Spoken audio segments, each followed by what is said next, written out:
Islamabad high court ने फैसला महफूज कर लिया। Chief justice high court Aamir Farooq ने दलाइल सुनने के बाद फैसला महफूज किया। चीफ जस्टिस ने रिमार्क्स दिए, अगर इलेक्शन कमीशन में इनकी अपीलें मंजूर होती हैं तो नोटिफिकेशन खत्म हो जाएगा। वकील इलेक्शन कमीशन ने कहा, नोटिफिकेशन कलम होने के लिए कमीशन के सामने ये साबित करना जरूरी है कि बेज़ाब्तगी हुई। चीफ जस्टिस ने रिमार्क्स दिए, इलेक्शन कमीशन के पास दरखास्तें अभी ज़ेरे इल्तवा हैं। इलेक्शन कमीशन आज दरखास्तों को समाअत के लिए मुकर्रर करता है तो क्या होगा? कल को तय हो दरखास्तों में उठाया गया मामला दुरुस्त है, फिर क्या होगा?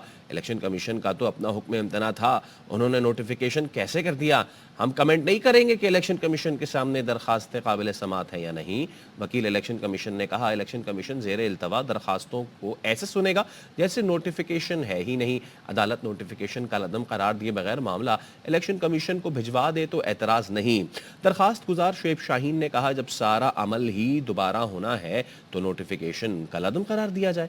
चीफ जस्टिस ने रिमार्क्स दिए, अदालत इलेक्शन कमीशन को डायरेक्शन नहीं दे सकती।